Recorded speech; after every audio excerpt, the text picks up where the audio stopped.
요한복음 8장 32절 같이 읽겠습니다. 진리를 알지니 진리가 너희를 자유케 하리라. 아마 교회를 다니지 않는 분들도 한 번쯤 들어본직한 유명한 구절이죠. 진리를 알지니 진리가 너희를 자유케 하리라. 주님이 누구를 향해 하시는 말씀이냐면 31절에 보시면 예수님을 믿는다고 말은 하지만 거듭난 적이 없는 유대인들을 향해 하시는 말씀이에요. 진리를 알지니 진리가 너희를 자유케 하리라. 자, 이 말씀의 의도는 아직 이 유대인들이 진리를 모르고 있다는 뜻이잖아요. 뿐만 아니라 또 예수님의 이 말씀의 또 하나의 의미는 무언가 이 이스라엘 백성들이, 유대인들이 매여 있고 종속되어 있다는 뜻이죠. 그래서 이 말을 들은 유대인들은 오해를 한 겁니다. 33절에 뭐라고 반응하냐면 저희가 대답하되 우리가 아브라함의 자손이라 남의 종된 적이 없거늘 어찌하여 우리가 자유케 되리라 하느냐. 일단 하나는 이해를 한 거죠.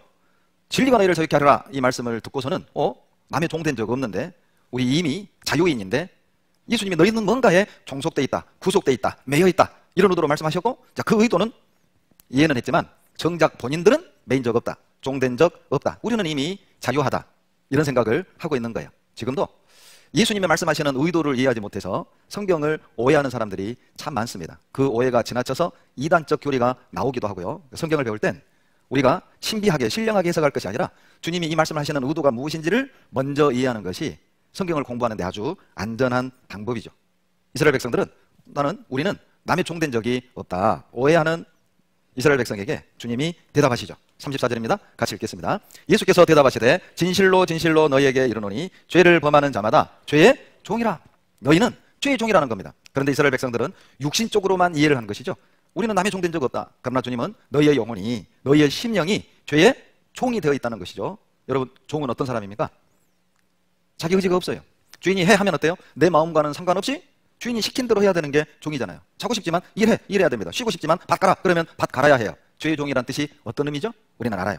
이게 죄라는 걸 압니다. 자, 이런 행동을 하면 직장에서 문제가 될 걸 알아요. 이런 행동을 하면 부부간에 문제가 생길 걸 안다고요. 알면서도 이러면 안 되는데 하면서도 우리는 그 일을 하잖아요. 불법 유통하면 안 되는 걸 알면서도 하잖아요. 그러죠. 빨간불에 가면 안 된다는 걸 알면서도 가잖아요. 무단횡단하면 안 된다는 걸 알면서도 우리는 넘어가는 겁니다. 왜 그렇죠? 죄의 종이거든요. 나쁜 짓인 줄 알면서 이러면 안 되는데 하면서 하는 거예요. 이 세상 모든 사람들은 다 뭔가에 종이 되어 사는 거예요. 어디 유대인뿐입니까? 2000년 전 예수님 당시 유대인만 그렇습니까? 아니죠. 여기 앉아있는 우리도 죄의 종이 되어 살아가고 있는 거예요. 그래서 주님이 진리를 알지니 진리가 너희를 자유케 하리라 우리에게 하신 말씀입니다. 뿐만 아니라 모든 사람은 마귀의 종이 되어 살아가죠. 요한복음 8장 44절에 보면 너희는 너희 아비 마귀에게서 났으니 너희 아비의 욕심을 너희도 행하고자 하느니라. 유대인을 향해 너희 아비는 마귀라는 겁니다. 너희는 마귀의 종이 되어 살아간다는 것이죠. 누가복음 13장 16절에 18년 동안 사단에게 매임받은 이 아브라함의 딸을 안식일에 이 매임에서 푸는 것이 합당치 아니하냐? 여러분, 어떤 여인이요? 병이 들었는데 이게 점점 꼬부라지는 병에 걸린 겁니다. 18년 동안 점점 꼬부라지는 거예요. 그 원인을 주님이 이렇게 얘기하시죠. 사단에게 매임받은 이 아브라함의 딸. 여러분, 영적으로 우리에게 주는 교훈이 있습니다. 여러분, 사단에게 매인 사람, 마귀에게 매여 이 세상을 살아가는 사람은 마음이 어때요? 점점 구부러지는 거예요. 이 생각이요, 굽어 있는 겁니다. 다른 얘기 잘 하다가도 예수님 얘기만 나오면 발끈하는 사람들 있잖아요. 뭐 다른 얘기 웃으면서 하다가도 말씀 얘기만 나오면 그냥 욱하는 사람들 있죠. 왜 그렇죠? 약한 영의 영향 받는 겁니다. 영적인 문제거든요. 그리고 어때요? 그저 이 세상을 사는 목적이, 관심이 이 세상에 있는 거, 이 땅에 있는 겁니다. 여러분, 18년 동안 점점 허리가 구부러진 이 여인은 하늘 보는 게 쉽지 않잖아요. 점점 허리가 구부러지니 하늘을 보는 게 어려운 겁니다. 이게 뭐죠? 이 땅이 전부라고 믿는 사람, 이 세상이 전부라고 믿는 사람, 먹고 마시고 즐기는 것이 전부라고 생각하는 사람, 이게 뭐예요?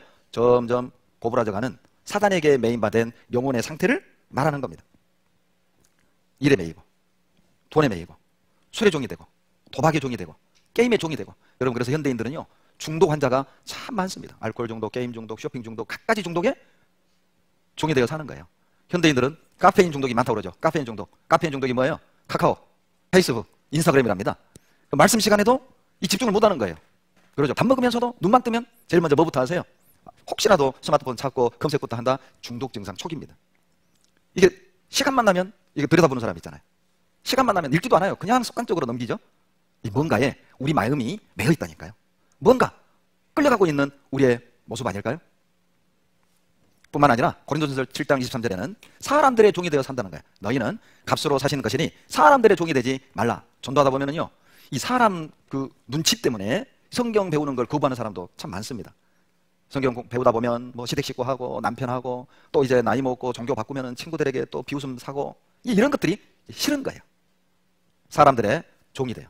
하나님 말씀보다는 유명한 사람이 했던 말, 하나님 말씀보다는 TV에서 했던 말, 하나님 말씀보다는 유명인사가 쓴 책, 그 내용을 훨씬 더 신뢰하는 거죠. 여러분 생각해 보세요. 어차피 사람이거든요. 우리가 가지고 있는 지식, 우리가 들었던 거, 우리가 읽었던 거, 우리가 봤던 거, 그 정보라는 것이 사람 머리에서 나온 거잖아요. 여러분 이 세상에 믿을만 사람 있어요? 여러분 이 세상에 거짓 없는 사람 있던가요?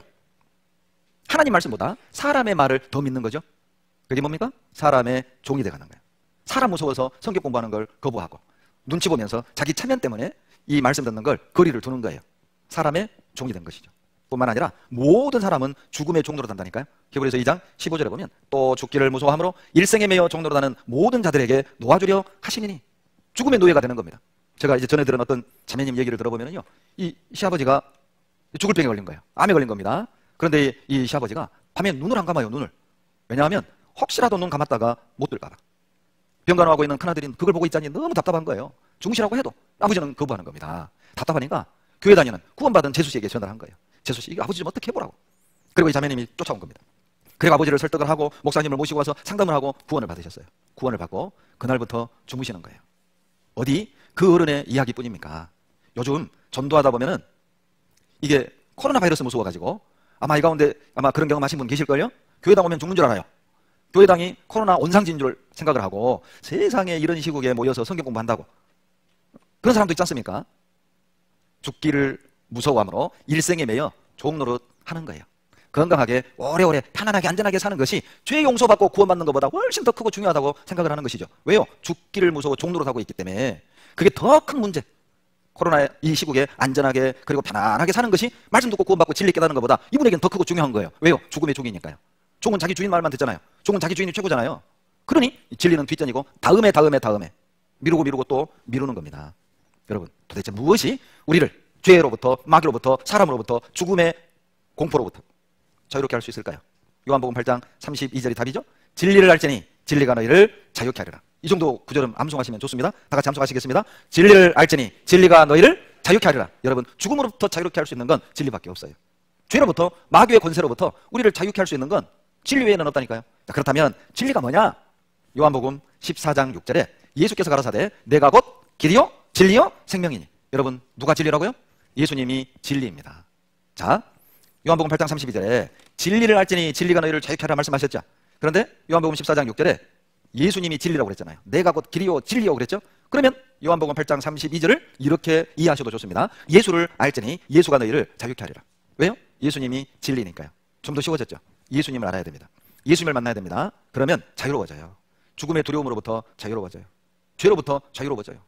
마귀의 권세로부터 자유로워집니다. 더 쉽게 설명드릴까요?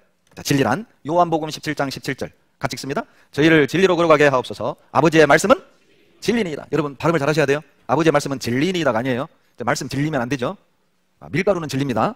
그러나 아버지의 말씀은 진리니이다. 더 쉬워졌죠. 그러면 자 요한복음 8장 32절을 이렇게 이해하셔도 좋습니다. 말씀을 알지니 말씀이 너희를 자유케 하리라. 더 쉬워졌죠. 그래서 이번 한 주간 성경 배우자는 거예요. 수원교회 다니라는 게 아닙니다. 기독교인이 되라는 게 아니에요. 여러분 말씀을 알아야 그 말씀이 우리 삶을 짓누르는, 우리 마음을 짓누르는 그 무엇인가로부터 자유케 될 수 있어요. 자, 이 구절을 더 쉽게 설명한다면 진리를 알지니 진리가 너희를 자유케 하리라. 이 구절을 더 쉽게 설명한다면 예수님의 말씀을 알지니 예수님의 말씀이 너희를 자유케 하리라. 왜 그래요? 예수님이 진리고 말씀이 진리니까 예수님의 말씀이 진리란 뜻이겠죠. 그분의 말씀을 들으신다면 비로소 자유케 돼요. 많은 사람들이 자유를 오해합니다. 내가 하고 싶은 대로 하는 것, 그건 자유가 아니에요. 내가 하고 싶은 대로 하는 것, 그건 방종이죠. 주님이 말씀하시는 자유는 매이지 않는 겁니다. 얽매이지 않는 거예요. 예를 들면 저는 돈으로부터 자유로워요. 무슨 뜻이죠? 돈이 있어도 감사, 없어도 감사. 저는 죽음으로부터 자유로워요. 무슨 뜻이죠? 죽어도 감사, 살아도 감사. 그게 주님이 말씀하시는 자유입니다. 이래도 감사, 저래도 감사. 예수님의 말씀을 깨닫고 구원을 얻을 때 비로소 자유케 되는 겁니다. 성경이 예수님의 말씀이 진리라는 증거가 있습니까? 있습니다. 가장 확실한 증거는 예언이에요. 예언. 자, 이유를 설명드립니다. 이사야 찾겠습니다. 48장 찾아보시죠. 구약 성경 이사야 48장 3절로 4절입니다.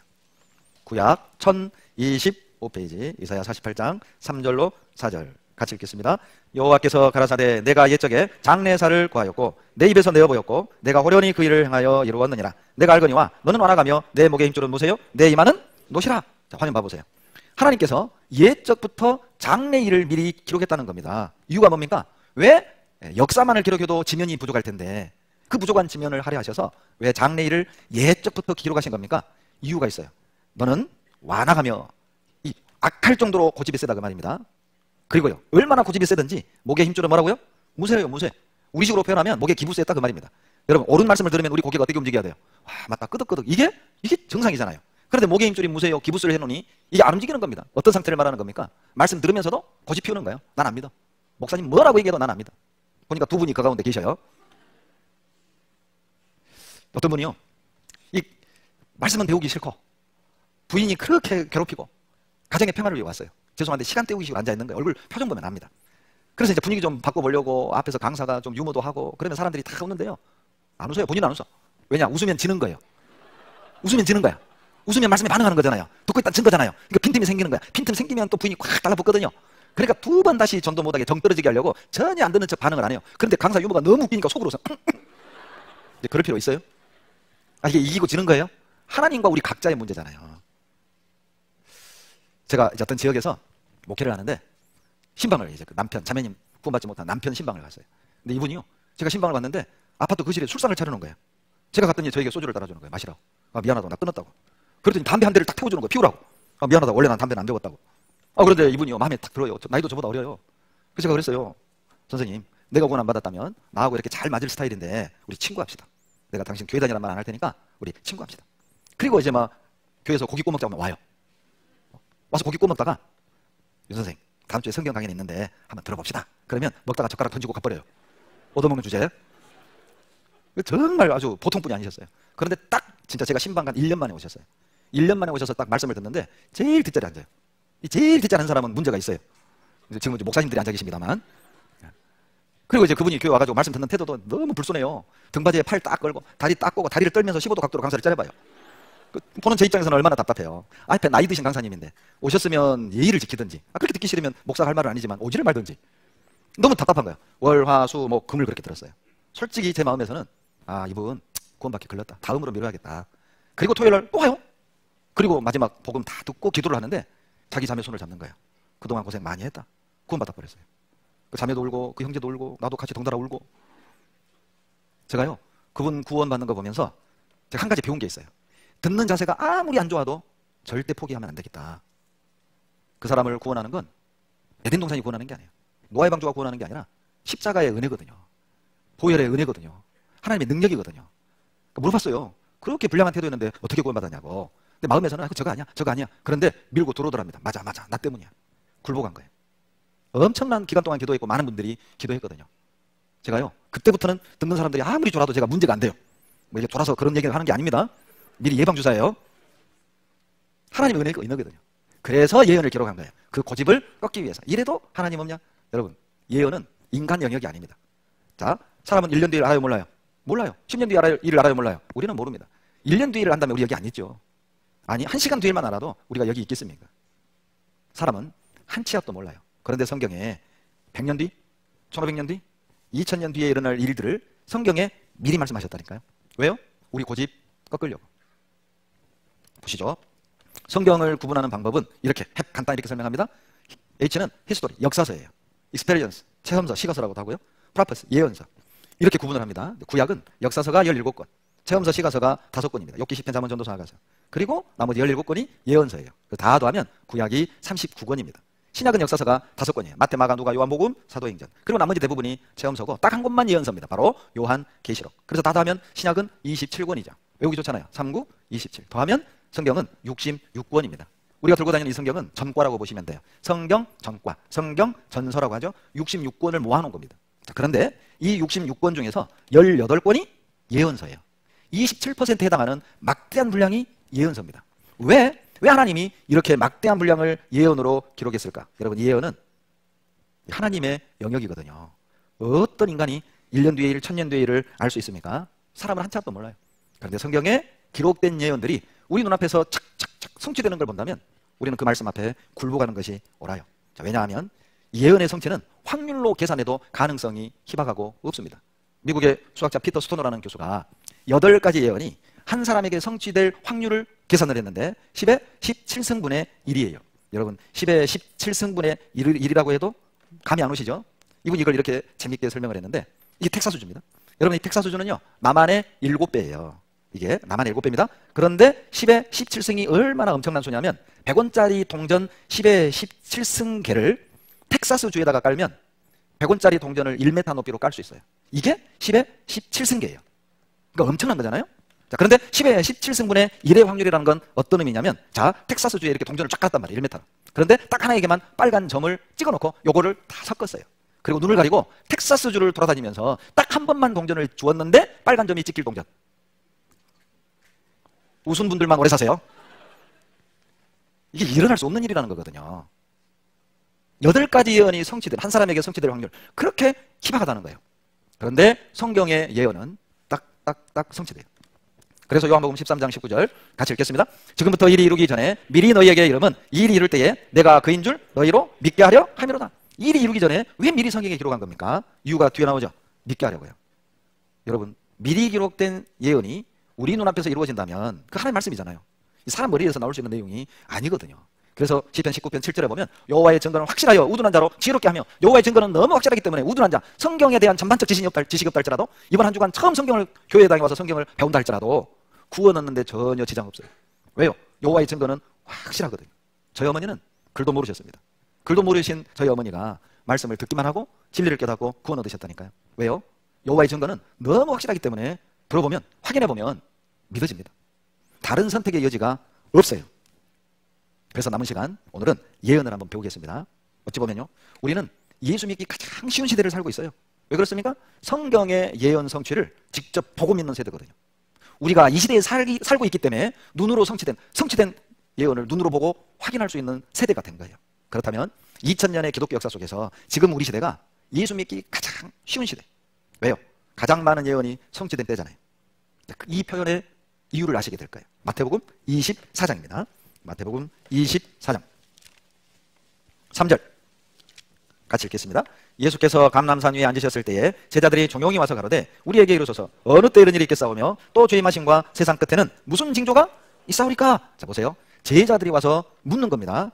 어느 때 이런 일이 있겠습니까? 어느 때 우리 주님이 다시 오시고 언제 세상 끝이 옵니까? 그 징조는 무엇입니까? 여러분 만약에요 세상 끝이 없다면 질문하는 제자들을 예수님이 꾸짖어야 돼요. 이렇게 살기 좋은 세상 누가 끝이 있다고 그래? 어디서 엉뚱한 얘기 듣고 와서 엉뚱한 질문하는 거야? 막 꾸짖지 않겠어요? 그런데 예수님은 24장 전체에 걸쳐서 세상 끝에 일어날 징조를 가장 자세하게 말씀하셔요. 이렇게 얘기하십니다. 4절로 7절 예수께서 대답하여 가라사대 너희가 사람의 미혹을 받지 않도록 주의하라. 많은 사람이 내 이름으로 와서 이르되 나는 그리스도라 하여 많은 사람을 미혹해 하리라. 난리와 난리 소문을 듣겠으나 너희는 상가 두려워 말라. 이런 일이 있어야 돼. 끝은 아직 아니니라. 민족이 민족을 나라가 나라를 대적하여 일어나겠고 처처에 기근과 지진이 있으리니. 예수님의 대답이죠. 예수님이 직접 하신 말입니다. 자, 세상 끝 징조. 여러분 징조라는 건 어떤 사건이 일어나기 전 나타나는 조짐이잖아요. 예를 들면 서쪽 하늘에 새카만 먹구름이 바람을 타고 밀려와요. 비올 징조죠. 징조는 왜 있는 겁니까? 준비하라고 있는 거예요. 주님이 세상 끝에 일어날 징조들을 자세하게 말씀하시는데 가장 먼저 종교적 타락을 말하고 있죠. 나는 예수다. 내가 예수다. 영적으로 여러분 세상 끝이 될수록 영적으로 사람들이 타락하는 거예요. 종교적으로 사람들이 극심하게 타락하는 거예요. 세상 끝이 되잖아요. 이단 교리가 횡행한다니까요. 진리를 찾는 사람이 줄어들어요. 그러니까 많은 사람들이 나는 그리스도라 하는 그들을 좇는 겁니다. 우리 시대 아닙니까? 많은 사람이 미혹된다고 했잖아요. 그 많은 사람들이 그 짓을 따라가는 시대가 세상 끝이거든요. 여러분 세상 끝이 될수록 이상한 이단들이 많이 나올 겁니다. 그리고 난리가 뭡니까? 영어 성경에 전쟁이에요. 전쟁. 놀라운 표현이죠. 전쟁을 겪든지 아니면 전쟁의 소식을 듣든지 이렇게 돼 있어요. 여러분 100년 전만 해도 안방에 앉아서 남의 나라 전쟁 소식을 몰랐습니다. 그런데 우리 시대는 등산하면서도 라디오 듣죠. 버스에서 TV 보잖아요. 걸어다니면서도 TV를 보죠. 언제 어디서든 소문을 들어요. 우리 시대만큼 전쟁의 소문이 이렇게 횡행한 때가 없었습니다. 요즘 뉴스 들어보면은요 우리 입에서 그냥 흔하게 나오는 표현이 있죠. 난리죠. 정말 뉴스 들어보면 난리예요. 세상이. 절로 나오는 표현이죠. 그리고 기근입니다. 굶어 죽는 기근에 시달리는 사람들이 증가하고 지진이 계속 증가하는 거예요. 이것을 쉽게 정리해보면 마지막 때가 되잖아요. 가짜 예수가 등장하고 전쟁이 증가하고 기근과 지진이 많아진다는 것이죠. 이렇게 말입니다. 한번 보시죠. 이 마태복음 24장을 보면 조간신문 보는 것 같아요. 우리나라에만 자기가 하나님이라고 말하는 사람이 20명입니다. 자기가 예수라고 주장하는 사람도 50명 있어요. 이게 작년 기록입니다. 우리나라에만 말입니다. 보시죠. 이분도요, 본인이 하나님이라고 했다가 감옥에서 심장마비로 가셨어요. 이분도 감옥 갔다 왔죠. 이분 돌아가셨습니다. 이분도 본인이 하나님이라고 주장했다가 돌아가셨죠. 이분이 돌아가시고 난 뒤에 이 아주머니가 자기도 하나님이라는 겁니다. 그래서 어머니 하나님이래요, 본인은. 이분은 아버지 하나님이고. 그걸 또 믿어요. 아마 이분 돌아가시고 나면 손주 하나님이 나올란가도 몰라요. 이 인간적인 논리로 그럴듯하면 사람은 참 받아들여요. 그럴듯한 것이 중요한 게 아니라 성경적인 게 중요하다니까요. 성경을 모르니까. 이분도 본인이 보혜사라고 하죠. 메시아라고 하는 거예요. 제가 이름을 밝히진 않겠습니다. 신건지 비슷한. 여기 보시면 중국에도요, 본인이 예수라고. 아주머니. 그 아주머니 이름이요, 참 재밌어요. 동방번개요, 동방번개. 제가 아는 분, 그 누나가 이 동방번개를 믿어요. 그래서 물어봤어요. 왜 이 이름이 동방불패도 아니고 동방번개냐고. 마태복음 24장 27절 때문에 예수님이 재림하실 때 번개가 동편에 나서 서편에 범죄인 같이 인자의 마음도 그러하리라. 이 순식간에 오신다는 그런 뜻이거든요. 그런데 이 아주머니가 내가 이번개다, 동방번개래요. 이분입니다, 이분. 수천만 명입니다. 나라가 나라를, 민족이 민족을 대적하려 한다고 그랬죠. 난리 소문이라고 그랬잖아요, 난리. 이 영어 번역의 월스입니다. 전쟁이잖아요. 전 세계 25개 국가에서 매일 총소리 울려요. 기억나시죠? 쌍둥이 모여센터 빌딩. 세상에 비행기가 들이받아 이 건물이 무너질 거라고 누가 상상을 했습니까? 제가 뉴저지교회 집회를 갔을 때 형제님들이 얘기하시더라고요. 이때 주님 오시는 줄 알았대요. 주님 오시는 줄 알았대요. 아직까지도 20년 지났는데 트라우마에 시달려요. 난리죠.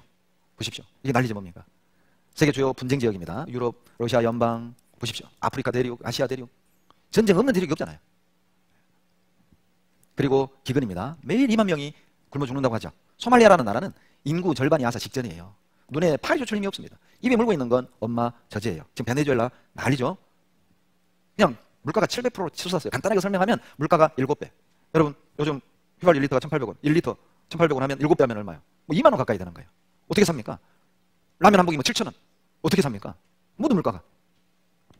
그래서 이 베네수엘라에서는요, 세상에 통독 한 마리 살려면 현찰을 이렇게 가져가야 돼요. 요거 이 화장지를 살려면 이렇게 현찰 다발을 가져가야 돼요. 그러니까 일일이 안 샌대요. 그냥 무게로 단답니다. 무게로. 이 정도 되면 돈이 아닙니다. 휴지 조각이죠. 중산층이었던 아주머니가 세상에 길거리를 뒤져요. 이렇게 주워 먹어. 베네수엘라가요, 몇십 년 전만 해도 남미의 최부국이었습니다. 산유국가였잖아요. 그런데 하루아침에 이렇게 나락으로 떨어진 거예요. 금방입니다. 제가 이거 보고 깜짝 놀랐어요. 우리나라 얘기입니다. 우리나라 얘기. 세상에 미래의 식량 곤충요리 경연대회라는 거예요. 여러분, 왜 곤충요리 경연대회를 할까요? 아는 겁니다. 갈수록 식량이 줄어드는 걸 아는 거예요. 대책을 세우는 겁니다. 여러분, 우리나라 농업국가 아닙니다. 우리나라 식량 자급률이요 23% 미만이에요. 큰일 나요. 곡물가 오르면. 다 올랐죠. 다 올랐잖아요. 남편 월급, 애들 성적만 빼고 다 올랐죠. 올라야 될 건 안 오르고 나머지는 다 올랐어요. 이거 보세요. 이렇게 벌레로 음식을 만드는 겁니다. 메뚜기 튀김, 전갈꼬지, 캄보디아 거미 요리 튀김. 어때요? 좀 맛있게 보여요? 태국 딱정벌레 요리입니다. 저는 이거 볼 때마다요, 이 다리를 어떻게 묶었나 신기해. 이걸 먹어. 야, 갈색 거저리 애벌레 요리입니다. 술안주로 딱이랍니다. 갈수록 더 놀라운 건요, 코로나 때문에 기아 인구가 더 늘고 있는 거 아세요? 코로나 때문에 직장을 잃은 사람, 실업자가 늘었고 수입이 줄었고, 그리고 굶어 죽어가는 사람이 더 늘었어요. 코로나로 인해서. 코로나보다 무서운 최악의 식량위기 온다. 우리나라도 예외는 아니라는 겁니다. 계속 오르고 있잖아요. 도시에 사는 분들은 더 체감하죠. 세상에 밥 대신 돌을 끓여 먹는 엄마가 있어요. 남아프리카 공화국에서. 배급 줄입니다. 4km 줄을 섰어요. 배급 털려고. 현재 남아공 이야기입니다. 그리고 지진은 어떻습니까? 제가 중학교 다닐 때만 해도 한반도는 고생대 지역이어서 지진 없다고 배웠다니까요. 근데 제가 살면서 3번 지진을 경험했습니다. 구례교회 설교 갔다가 강대상이 흔들린 경험. 그날 저녁 뉴스 들었더니 전라도에 지진이 있었어요. 그리고 여러분 다 기억나시죠? 16년 경주 지진, 17년 포항 지진. 전국을 흔들었잖아요. 어때요? 그때 수원도 여진이 있었나요? 예. 제가 14층에서 경주 지진 때는 14층에서 구역 모임하고 있었어요. 근데 14층 아파트가 흔들렸어요. 지진인 걸 알겠더라고. 우리나라 지진 안전지대 아닙니다. 경주 지진 전국을 강타했죠. 7차례 발생했습니다. 수원에서도 감지했고요. 그리고 2004년 12월 25일 인도네시아 쓰나미 20만 명 죽었죠. 쓰레기가 아니라 시체입니다. 치울 사람이 없어요. 이 동네 90%가 다 죽었거든요.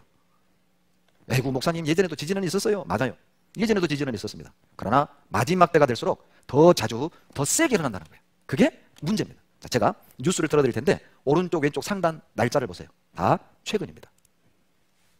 40년 넘게 지진이 한 번도 관측된 적 없는 전남 해안에서 해남에서 지난 9일 동안 50차례 넘게 지진이 이어졌습니다. 네, 터키와 그리스 사이의 에게해에서 규모 7.0의 강진이 발생했습니다. 이미 사상자만 800여 명인데 무너진 건물 안에도 사람이 많아 인명피해는 더 늘어날 것 같습니다. 인근에는 쓰나미까지 발생해 피해가 속출하고 있습니다. 송지욱 기자입니다. 영화 아바타의 배경이 된 프레트 피체입니다. 이런 아름다운 경관이 많은 지중해 연안국 크로아티아에서 엄청난 지진이 발생했습니다. 도시의 절반이 무너져 내렸습니다. 유혜림 기자입니다. 인도네시아 술라웨시 섬에서 규모 6.2의 강진이 발생해 최소 34명이 숨졌습니다. 여진이 계속되고 있어서 피해는 더 늘 것으로 보입니다. 김정회 기자입니다. 오늘 새벽 3시 21분쯤 중국 칭다오 동쪽 332km 해역 우리나라 기준으로 서해 먼바다에서 규모 4.6의 지진이 발생했습니다. 어젯밤 일본 후쿠시마 앞바다에서 규모 7.3의 강한 지진이 발생했습니다. 모니터가 넘어지는가 싶더니 책장도 엎어집니다. 흔들리는 가구를 붙잡아 보겠다고 안간힘을 씁니다. 가게 유리는 산산조각이 났고 걸려있는 모든 것 갈대처럼 흔들립니다. 오늘 저녁 6시 9분 일본 동북부 미야기현 센다이 동쪽 74km 해역에 규모 7.1로 추정되는 강진이 발생했습니다. 미야기현에는 높이 1m의 쓰나미주의보가 발령됐고 미야기현 전역에 진도 5강의 흔들림이 관측됐습니다. 후쿠시마 원전 사고가 발생했던 일본 미야기현에서 오늘 오전 규모 6.8의 강진이 발생했습니다. 올해 들어서만 벌써 세 번째 규모 6이 넘는 지진이 발생한 건데요. 전문가들은 10년 전 동일본 대지진의 여진으로 보고 당분간 강한 지진에 계속 대비해야 한다고 말합니다. 과학자들은 말합니다. 핵보다 더 무서운 게 지진이라는 거예요. 왜 그렇습니까? 단시간에 넓은 지역을 초토화시켜버리거든요. 누가복음 21장 11절에는 자, 한 가지를 더 추가하셨어요. 바로 온역입니다. 어려운 한문이죠. 요즘은 잘 안 쓰는 한문입니다. 바로 전염병이에요. 누가복음 21장 11절 같이 읽겠습니다. 저처에 큰 지진과 기근과 온역이 있겠고 또 무서운 일과 하늘로서 큰 징조들이 있으리라. 마지막 때가 되잖아요. 온역이 있을 거라는 거예요. 그런데 이렇게 말하면 예전에도 뭐 전염병 있었지요. 맞아요. 그러나 이 단어에 주목하세요. 마지막 때가 되잖아요. 처처에. 지구 여기저기에. 동시다발적으로 온역이 쫙 퍼져가는 겁니다. 여러분, 우리 시대만큼 전염병에 의해서 전 세계의 경제가 곤두박질치고 명절에 가족이 못 만나고 사람들이 마스크를 쓰면서 서로를 대면하고 옆집에서 많은 사람이 모이면 신고하는 시대. 이런 시대를 우리가 살아봤습니까? 이거 보시면요. 여러분, 사스, 메르스 공통점이 뭔지 아세요? 다 코로나 바이러스입니다. 그 바이러스들이 이렇게 돌기들이 있는 거예요. 이게 태양의 코로나처럼 생겼다 해서 코로나 바이러스입니다. 이렇게 생겼다는 거죠. 그런데 이 박쥐 안에 있는 코로나 바이러스가 사양 고양이 통해서 인간에게 전염된 걸 사스, 박쥐 안에 있는 코로나 바이러스가 낙타 통해 인간에게 전염된 걸 메르스라고 해요. 그런데 코로나 바이러스는 박쥐 안에 있는 코로나 바이러스가 바로 인간에게 전염됐다고 그렇게 추정을 하죠. 놀랍게도 박쥐 안에는 많은 바이러스가 공존한다는 겁니다. 그런데 이 박쥐들은 그 바이러스에 전염이 안 돼요. 특이한免疫체계를 가지고 있다는 겁니다. 그 바이러스들을 컨트롤한다는 것이죠. 놀랍게도 레위기 11장 13절에 보면은 자, 이런 걸 먹지 마라. 주님이 먹지 말라고 한 짐승들이 나와요. 그 중에 19절 박쥐입니다. 하나님이요, 박쥐 먹지 말라고 그랬거든요. 그런데 이 중국 분들이 이 즐겨 먹는 음식 중에 박쥐가 있어요. 왜냐하면 박쥐의 중국 발음하고 중국 분들이 복복자 좋아하잖아요. 그 복복자하고 발음이 비슷한 겁니다. 그래서 박쥐를 먹을 때 복을 먹는다고 생각을 하는 거예요. 발음상 비슷하거든요. 그런데 과거에도 전염병이 있었던 건 맞아요. 그러나 과거 전염병은요, 세계적이지 않았습니다. 국지적이었다는 거죠. 여러분, 유럽을 싹 쓸었던 흑사병도 유럽만 퍼지고 끝났어요. 우리하고는 전혀 상관없었잖아요. 그러나 우리 시대 코로나는요, 전 세계 퍼지는데 한 달밖에 안 걸리지 않았습니다. 그리고 지금 2년째 지속되고 있잖아요. 돌파감이 지금 또 심하다고 하죠. 이런 때가 없었다니까요. 여러분, 오늘 11월 18일 현재 223개 국가에 퍼졌어요. 지구상 모든 나라에, 거의 모든 나라에 퍼졌다고 보시면 돼요. 처처에 여기저기에 원역이 있겠고, 이 표현 자체가 너무 놀랍지 않습니까? 우리 시대라는 것이죠. 처처에 원역이 있다고 그랬죠. 여러분, 이것은요, 항공사진입니다. 인도의 코로나로 죽은 사람들을 이 화장할 수가 없으니까 길거리에서 이렇게 태워버린 거예요. 길거리에서 태우는 걸 항공사진으로 찍은 거예요. 끔찍합니다. 심지어는 돌돌 말아서 밤에 인더스강에 버려버린다잖아요. 아무도 모르는 사이에. 태울 곳도 없고 어떻게 할 수가 없으니까 집에서 죽으면 그냥 자전거에 실어다가 캄캄한 밤에 그냥 가게다가 던진다잖아요. 심각해. 에스겔 14장 21절, 33장 27절에 대개 가서 읽으세요. 여러분, 구약에 보면은요, 범죄한 이스라엘, 그리고 하나님 앞에 타락한 인생들을 하나님이 심판할 때 썼던 도구 중에 하나가 온역입니다. 한번 찾아보세요. 대개 가셔서. 불순종하고 우상숭배 빠지고 주님을 대적하는 죄인들을 심판할 때 사용했던 도구 중에 하나가 온역이에요. 혹 타락한 인생들에 대한 경고는 아닐까요? 징조라고 하셨으니까 말입니다. 그것뿐만이 아닙니다. 히브리서 1장 10절로 12절에 자연 환경에 대한 예언도 있는데, 또 주여 태초에 주께서 땅에 기초를 두셨으며 하늘도 주의 손으로 지으신 바라. 그것들은 멸망할 것이나 오직 주는 영존할 것이요. 같이 읽습니다. 그것들은 다 옷과 같이 낡아지리니 의복처럼 갈아입을 것이요. 그것들이 옷과 같이 변할 것이나 주는 여전하여 연대가 다함이 없으리라 하였느니라. 영어식 표현이잖아요. 그것들이 뭡니까? 앞에서 언급했던 땅과 하늘을 말하는 겁니다. 그것들은 옷과 같이 낡아진대요. 여러분, 40년 전만 해도 하늘과 땅이 낡아진다?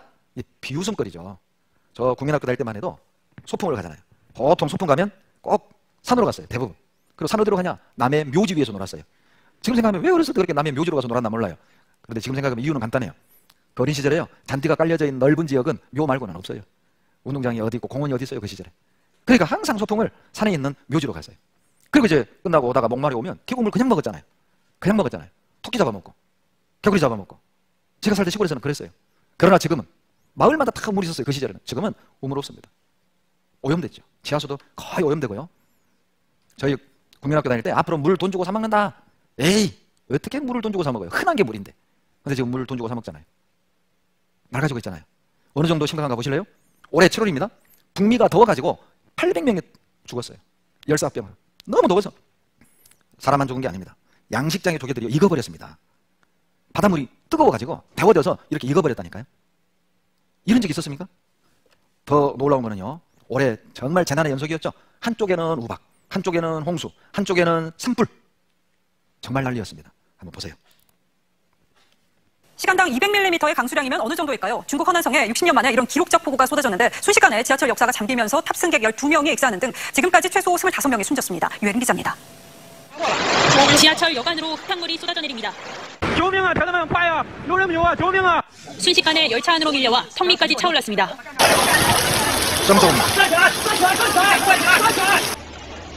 여러분, 이 진광터널 길이가 4km거든요. 순식간에 그 터널이 물속에 들어가 버렸어요. 그리고 물이 빠졌는데 이거 한번 보세요. 터널 입구에 차들이 뒤엉켜 있는 거 봐요. 중국 정부가 SNS를 차단해 버렸습니다. 이게 밖으로 안 나가게. 그럼 터널 4km 터널 안에는 몇 대가 있었을까요?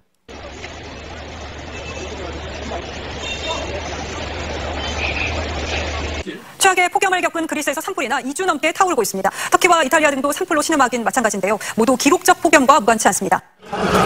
시뻘건 불길을 뒤로 하고 가방 하나만을 겨우 챙기고 다급히 배로 뛰어갑니다. 간신히 배에 오른 사람들은 불길이 삶의 도전을 집어삼키는 것을 그저 바라만 볼 뿐이죠.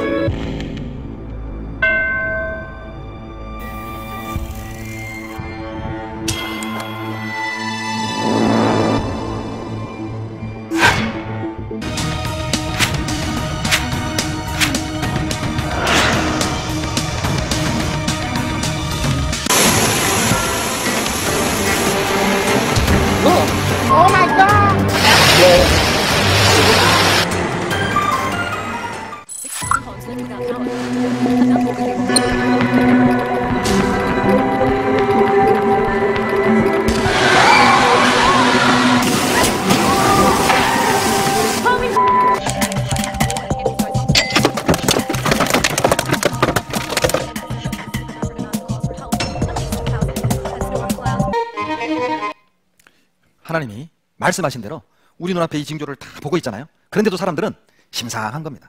이게 심각하게 생각 안 하는 거예요. 뭐 예전부터 이런 일이 있었어. 마치 어때요? 개구리처럼. 개구리, 과거에 어렸을 때 개구리 이렇게 잡아먹을 때요, 펄펄 끓는 물에 개구리 넣잖아요. 툭 튀어나옵니다. 그런데 찬물에 딱 담가놓고 서서히 달구면은요, 나올 생각 안 합니다. 그리고 결국에는 쫙 뻗어 죽어요. 그래서 개구리탕을 만세탕이라고 그래요. 개구리가 죽으면 꼭 이렇게 죽습니다.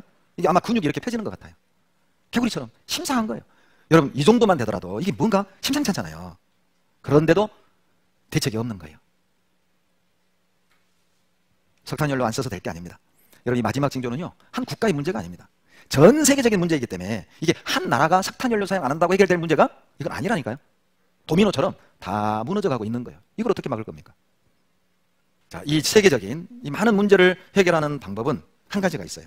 하나의 정부가 세계를 컨트롤하면 되는 겁니다. 식량도 균형 있게 분배하고 핵폭탄도 통제하고 여러 가지 것들을 조절을 할 수 있는 하나의 정부가 등장하면 되는 거예요. 통제하면 되는 것 아니겠어요? 석학들의 동일한 결론입니다. 그런데 그것이 성경에 예언되어 있어요. 요한계시록 13장을 찾겠습니다. 요한계시록 13장 1절 같이 읽겠습니다. 내가 보니 바다에서 한 짐승이 나오는데 뿔이 열이요 머리가 7이라 그 뿔에는 10면류관이 있고 그 머리들에는 참남된 이름들이 있더라. 내가 본 짐승은 표범과 비슷하고 그 발은 곰의 발 같고 그 입은 사자의 입 같은데 용이 자기의 능력과 보좌와 큰 권세를 그에게 주었더라. 화면 보시면요, 바다에서 10뿔 달린 짐승이 나왔죠. 자세히 봤더니 표범 같고 곰 같고 사자 같고. 자, 순서를 잘 좀 기억해 놓으세요. 표곰사죠.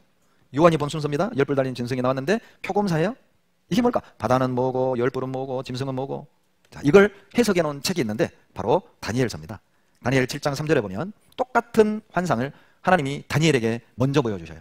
큰 짐승 넷이 바다에서 나왔습니다. 모양이 다르죠? 첫째는 사자 같고, 둘째는 곰 같고, 그 후에 내가 또 본즉 다른 짐승 곧 표범과 같은 것이 있는데, 자, 다니엘이 본 순서는 좀 달라요. 순서가 뭐예요? 사곰표, 사자, 곰, 표범, 사곰표. 간장 이름 아닙니다. 사곰표. 사도 요한은 반대로 봤죠? 표곰사. 그러면 이 짐승들이 뭘까? 7절로 8절에 보면 내가 밤 이상 가운데 그 다음에 본 넷째 짐승은 이제 사곰표 뒤에 넷째 짐승이 나옵니다. 무섭고 놀라우며 또 극히 강하며 또 큰 처리가 있어서 먹고 부서뜨리고 그 나머지를 발로 밟았으며 이 짐승은 전에 모든 짐승과 다르고 또 10뿔이 있으므로, 드디어 10뿔 달린 짐승이죠. 내가 그 뿔을 유심히 보는 중 다른 작은 뿔이 그 사이에서 나더니 먼저 뿔 중에 셋이 그 앞에서 뿌리까지 뽑혔으며 같이 있죠. 이 작은 뿔에는 사람의 눈 같은 눈이 있고 또 입이 있어 큰 말을 하였느니라. 여러분, 큰 말을 했다는 말은 큰 소리 질렀다 그 말이 아니라 인간으로서 할 수 없는 엄청난 말을 했다 그 말입니다. 무엇이요? 바로 작은 뿌리. 그러니까 10뿔과는 좀 다른 뿔인 겁니다. 이 작은 뿔이 나오더니 10뿔 중에서 3개를 쫙 뽑아버렸어요. 그리고 나서 하는 말이 엄청난, 인간이 할 수 없는 말을 하는 거예요. 이게 뭘까? 자, 그림으로 정리해 드릴게요. 보세요. 어려워 보이지만 쉽습니다. 다니엘이 본 짐승은요, 자, 사자 같고 곰 같고 표범 같고 10뿔 달린 무서운 짐승 이렇게 봤지만, 사도 요한은 10뿔 달린 짐승이 바다에서 나왔는데 자세히 봤더니 표곰사 이렇게 본 거죠. 그러면 바다는 뭐고, 짐승은 뭐고, 10뿔은 뭐고, 작은 뿔은 뭐고, 세 뿔이 뽑힌 건 뭐고, 도대체 이게 뭘 의미하느냐? 자, 설명을 직접 들어보시죠. 다니엘 7장 17절 같이 읽습니다. 그 내 큰 짐승은 내 왕이라 세상에 일어날 것이로되. 자, 바다에서 등장했던 이 짐승들은 이 땅에 등장하게 될 내 왕국, 내 나라라는 겁니다. 그러니까 자, 바다는 세상이라는 걸 알 수 있고 짐승은 왕국, 나라라는 걸 알 수가 있죠. 그래서 23절에 보면 모신자가 이처럼 이르되 넷째 짐승은 곧 땅에 뭐라고요? 넷째 나라잖아요.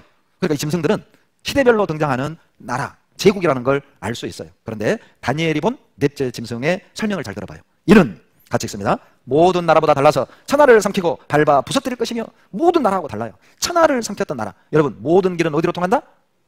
예, 로마입니다. 자, 왜 로마인지는 조금 후에 설명드릴게요. 자, 이제 정리가 됐죠.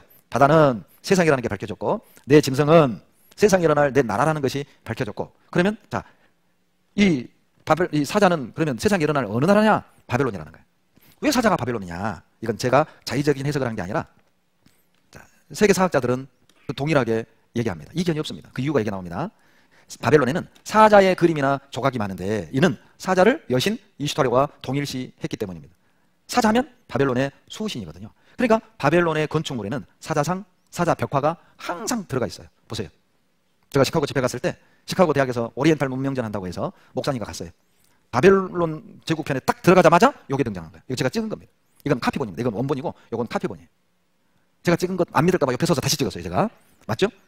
그래서 사자하면 바벨론이라니까요. 그러니까 바벨론의 역사 유적지에 보면 보세요. 이렇게 사자상들이 즐비하는 거예요. 그래서 학자들은 사자하면 바벨론이에요. 바벨론 뒤에 등장한 제국, 여러분 저는 이제 세계사를 배운 세대입니다. 잊어버리지도 않아요. 제국 순서 아스리아, 바벨론, 그 다음 페르시아입니다. 그 다음 헬라입니다. 그 다음 로마죠. 이게 세계사에 나오죠. 왜 페르시아가 미련한 꿈입니까? 여러분 300 영화 보셨어요? 이 페르시아 제국이 수만 명의 대군을 이끌고 그리스 쳐들어가잖아요. 그런데 300명의 대군에게 졌다니까요. 결과적으로는 마지막에 페르시아가 이겼지만은 졌어요. 처음 전쟁에서는. 수만 명이 300명한테. 이 페르시아는 전쟁 치를 때 보면은요, 미련한 곰처럼 힘으로 밀어붙여요. 힘으로. 숫자로. 그래서 곰입니다. 그리고 헬라는 왜 표범입니까? 알렉산더 대왕이 30세에 등극해서 3년 만에 유럽아시아를 제패했잖아요. 표범처럼 빠른 속도로. 헬라입니다. 그리고 로마는 이름도 없어요. 무서운 짐승이에요. 그냥. 왜요? 다른 나라들과 달라요. 로마 같은 제국이 없었잖아요. 여러분, 다니엘은 바벨론 시대 사람이었기 때문에 앞으로 등장할 나라 순서로 본 거고, 사도 요한은 로마 시대에 사역했거든요. 역사를 거슬러 하나님이 보여주신 겁니다. 자, 그렇다면 율법은 뭐냐는 거예요. 자, 이것도 주님이 다 해석해 주셨습니다. 7장 24절 같이 읽습니다. 그 10뿔은 이 나라에서 일어날 10왕이요 그 후에 또 하나가 일어나리니 그는 먼저 있던 자들과 다르고 또 새 왕을 복종시킬 것이며. 10뿔은 뭐라고요? 왕입니다. 10명의 왕이에요. 그러니 잘 보세요. 한 나라에 동시에 10명의 왕은 등장할 수 없잖아요. 10뿔은 10나라 중심의 연합국가라는 걸 알 수가 있어요. 왜요? 뿔은 왕이라고 했으니까요. 동시에 10명의 왕이 등장하는 연합국가라는 증거가 뭡니까? 그 뒤에 나오잖아요. 보세요. 그 후에 또 하나가 일어나리니 또 하나의 작은 뿔이 나타나더니 먼저 있던 자들과 좀 달라요. 또 새 왕, 새 뿔을 복종시킬 것이요. 뿔 뽑아버렸잖아요. 그 3명의 왕을 복종시키려면 10명의 왕이 동시에 있어야겠죠. 그래서 새 나라가 연합국가에서 탈퇴하는 거예요. 왜요? 이 작은 뿔, 이 하나의 뿔이 우리식으로 표현하면 세계 대통령. 성경이 말씀하시는 적 그리스도거든요. 하나님을 대적하는 사람이에요. 예수님을 그리스도를 대적하는 자라에서 적 그리스도라고 합니다. 세계 대통령이죠. 그 정책에 반대하는 새 나라를 탈퇴시킨 거예요. 그러니 이제 7나라 중심, 7머리가 되어 아마 상임 의결 기구가 될 겁니다. 그리고 세계를 쫙 통제해 가는 거예요. 다니엘 7장 25절에 그가 그 작은 뿔이 장차 말로 지극히 높으신 자를 대적하며, 여러분 지극히 높으신 자가 누구죠? 하나님입니다. 하나님을 대적한다 해서 적 그리스도라니까요. 바로 이 적 그리스도를 세계 대통령이라고 하는 거예요. 그 세계 대통령 적 그리스도가 하나님 행사하는 거예요. 그것을 성경이 말씀하고 있습니다. 자, 이제 더 쉬워졌죠? 10뿔은 10명의 왕이니까 연합국가라는 걸 알 수 있고요. 작은 뿔은 지극히 높으신 자를 대적하는 자니까 적 그리스도고요. 새 뿔이 뽑힌 것은 새 왕 굴복시켰죠? 탈퇴시킨 겁니다.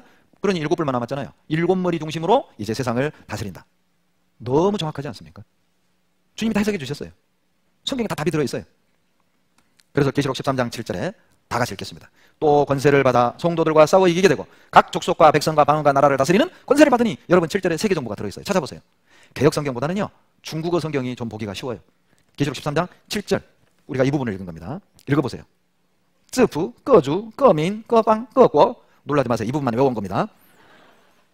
여러분 요 정도는 알잖아요. 이거 다스릴 때잖아요. 뭘 다스려요? 각각의 족속, 각각의 민족, 각각의 방언, 각각의 나라. 우리나라 개역 성경에는 각 족속과 민족과 방언과 나라를 다스린다고 했잖아요. 그런데 중국어 성경에는 각 족속, 각 민족, 각 방언, 각 나라, 각 나라를 다스리니 그냥 표현하기 좋게 세계 정부 이렇게 표현하는 거예요. 제가 89년 구원받을 때만 해도 세계 정부라는 이런 용어가 흔하지 않았습니다. 근데 제가 구원받고 나니까요 90년대부터 세계 정부가 이런 표현들이 신문지상에 등장하기 시작했어요. 자주 이렇게 말입니다. 세계 정부 가능한가 이상인가, 이 부분을 확대합니다. 최근 몇 년 동안 세계 정부의 가능성을 예측하는 사람들이 늘어났습니다. 하지만 유럽연합은 세계 정부의 한 모델을 보여주는 거예요. 이유는 세계 정부 연습하는 겁니다. 이분 누구죠? 아인슈타인입니다. 아인슈타인의 연설문을 제가 대학 다닐 때 1학년 교양영어 시간에 이 연설문을 원어로 배웠어요. 내용이 뭔지 아세요? 인류는 앞으로 2가지 운명에 직면하게 될 거다. 핵으로 망하든지 세계 정부를 세워서 핵 통제하든지. 지금 그 내용 말하는 겁니다. 그래서 아인슈타인이 세계 정부 수립하자는 거예요.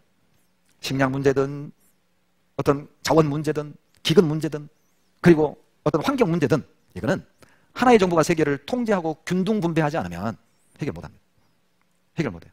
그러니 석학들은 세계 정부를 세우자는 거예요. 그래서 세계 정부를 세우자는 겁니다. 세계 정부의 탄생을 고한다. 타임즈지 논설위냐 말이죠. 세계 정부로 세계와 통제하자는 겁니다. 경향신문입니다. 개별국가 대체 세계 정부 태도한다. 매일경제신문이죠. 98년 경향신문에 세계 정부 누가 어떻게 운영하는 것이 과제다. 그러니까 세계 정부가 등장하는 건 피할 수 없는 사실이라는 거예요. 2012년입니다. EU에서 10개국 유럽 통합 논의 시작했다니까. 여러분 회원국은 뭐 30개, 40개 될 수도 있어요. 그런데 의결을 할 수 있는 나라는 아마 10나라 중심으로 결집될 겁니다. 보시죠.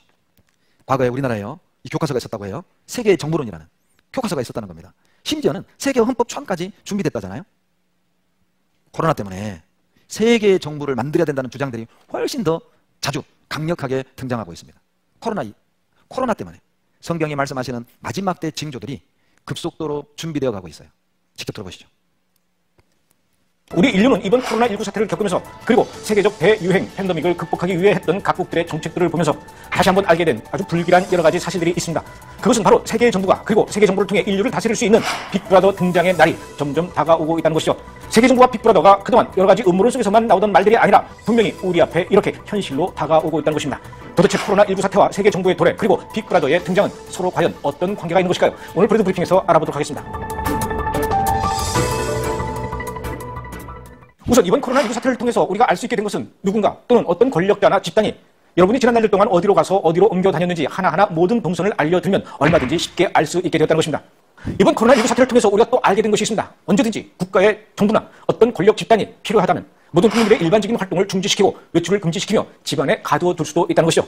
바이러스 전염의 두려움을 느낀 사람들이 이제는 서로 얼굴을 마주대야 하는 일들을 피하려고 합니다. 예전에는 물건을 사면 돈을 주고 받았지만 이제는 슈퍼에 가서 물건을 직접 보고 그 자리에서 현금을 건네는 것이 아니라 신용카드뿐만 아니라 전자화폐, 즉 디지털 화폐가 활성화될 것입니다.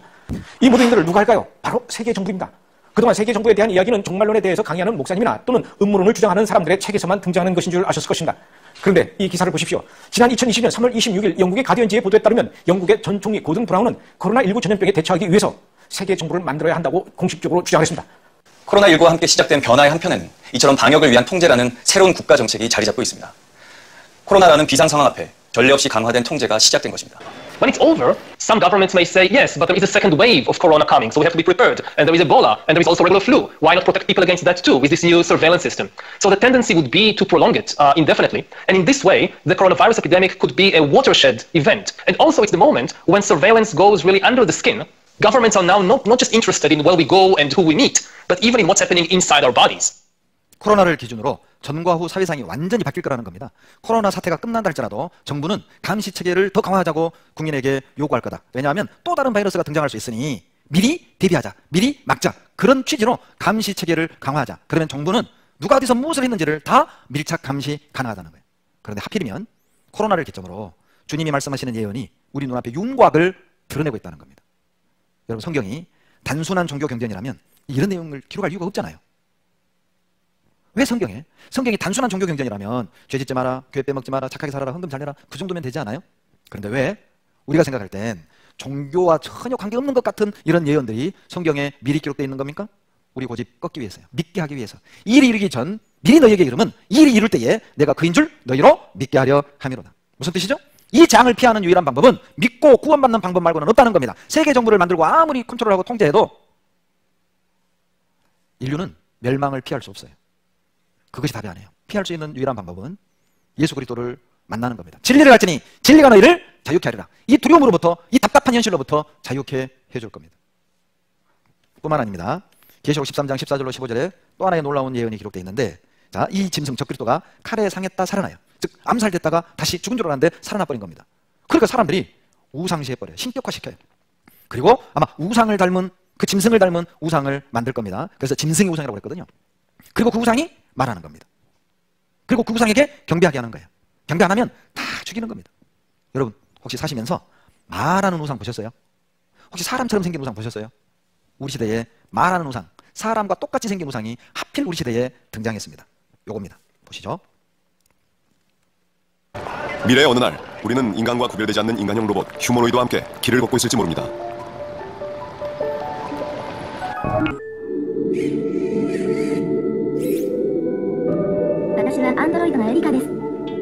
이시구로 교수가 가장 최근 개발한 로봇 에리카. 이번 로봇엔 특별히 인공지능을 탑재했습니다. 덕분에 에리카는 스스로 말을 할 수 있죠. こんにちは。あ、また会いに来てくれたんですね。石黒さんが忙しいのは分かっているから会いに来てくれてすごく嬉しいです。大変だと思うけどお仕事も頑張ってくださいね. 스스로 말하는 겁니다. 여러분, 어떻게 인간이 우상에게 경배를 할까요? 충분히 그럴 수 있습니다. 왜냐하면요, 사람처럼 생각해요. 요즘 사람들은요, 생명이 없는 것도 인격이 있다고 믿는 사람들이 참 많거든요. 이거 한번 보실래요? 실제 일본에서 우상에게 경배하고 있습니다. 이 로봇 관음상, 이 로봇이거든요. 근데 이 로봇이요, 계속 불경을 외워주는 거예요. 계속 불경을 외워주는 거예요. 거기에다 대고 절을 하는 거 보십시오. 우상에게 절한다고 그랬잖아요. 그런데 거부감이 없는 거예요. 왜요? 이 사람들의 생각이 점점 바뀌어져 가는 겁니다. 인형하고 결혼했어요. 이거 인형입니다. 결혼했어요. 결혼식 했어요. 이해 안 되시죠? 아무튼 했어요. 저도 이해는 안 되는데 그냥 했어요. 그냥 보여드리는 거예요. 이 카자흐스탄 보디빌더입니다. 남자는 이 성인 인형하고 결혼을 했어요. 신혼여행 온 겁니다. 지금 여러분, 로봇과 결혼하는 사람들이요, 앞으로 등장할 겁니다. 지금 우리 상식에서는 거부감 있고 상당히 이해하기 어렵지만은 두고 보십시오. 사람들의 마음이요, 갈수록 기준이 모호해지는 겁니다. 여하튼 말하는 우상이 하필 우리 시대에 등장했어요. 여러분, 이 성경에 보면은요, 어떻게 통제하는지도 나와요. 어떻게 하나의 정부가 이 큰 지구를 통제할 수 있을까? 계시록 13장을 직접 찾아보겠습니다. 계시록 13장 16절 17절 같이 읽습니다. 저가 모든 자, 곧 작은 자나 큰 자나 부자나 빈궁한 자나 자유한 자나 종들로 그 오른손이나 이마에 표를 받게 하고 누구든지 이 표를 가진 자 외에는 매매를 못하게 하니 이 표는 곧 짐승의 이름이나 그 이름의 수라. 보시죠. 모든 사람의 오른손 이마에 어떤 표를 주고요, 이 표를 가진 자만 매매, 사고 팔고 하는 거예요. 이 표를 받지 않으면 기름 한 방울, 쌀 한 톨을 못 사는 거예요. 라면 한 봉을 못 사요. 안 받고 먹이겠어요? 여러분, 지금 뭐 백신, 뭐 패스니, 백신 증명서 발급이니, 이 동양권에서는 덜하지만 유럽에서는 상당한 반발을 사고 있고 데모하고 있습니다. 백신을 맞아야만 식당을 가고, 백신을 맞아야만 공연장을 가고, 백신을 맞아야만 경기장을 가는 거예요. 그러니까 이거는 암묵적으로, 강압적으로 백신을 의무적으로 맞게 하는 것이죠. 그건 선택, 자유권을 박탈한 거다. 여러분, 인권을 상당히 유럽 사람들 중요하게 여기잖아요. 그 데모하는 거예요. 그런데 이 동양 사람들은 상당히 수능적이죠, 정부에. 그러니까 구만하고 다 받아요. 저도 다 맞았어요. 식당 못 간다니까. 못 가면 살아야 될 거 아니에요. 그런데요, 몇 달 전에 서울에 사시는 제 큰 동서가 70대 후반이시거든요. 그 이제 서울의 동서, 목포 동서 내외, 우리 내외, 이제 아침에 국밥집을 갔단 말이에요. 아침을 먹으러. 그런데 국밥집 종업원이 와가지고 백신 증명서를 내라는 거예요. 그 증명서를 어떻게 내요? 그런데 이제 목포 동선은 핸드폰으로 어떻게 해가지고 딱 보여주는 거예요. 저도 그때 알았어요. 핸드폰으로 증명서를 보여줄 수 있다는 거를. 젊은 저도. 그런데 이제 70 후반인 이 어른이요. 땀을 팔팔 흘려요. 어떻게 할 줄 몰라. 결국 못했어요. 결국 못했어요. 제가 그걸 보면서요. 야, 이게 표 받겠다 싶어요. 표만 받으면 찍찍 지나가잖아요. 이게 우리 시대 아닙니까? 표 받지 않으면 음식점 못 가요. 우리 시대잖아요. 표 받지 않으면 공연장 못 가요. 이거 우리 시대잖아요. 이거 보셔요. 모든 사람 오른손 이마에 표를 이렇게 받아야 됩니다. 보이기도 할 수 있고요. 안 보이게 할 수도 있어요. 여하튼 이 표의 용도는 매매입니다. 사고 파는 용도예요. 여러분 과거에는 현찰이었죠? 오늘날은 카드 쓰잖아요. 이 카드도 놀라운 거죠. 그러죠? 이 플라스틱으로 물건을 살 거라고 상상을 했습니까?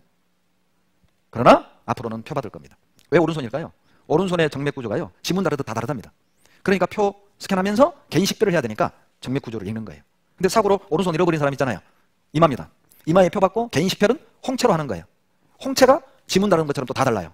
개인 식별할 수 있는 세 가지 신체 부위, 지문, 정맥, 홍채예요.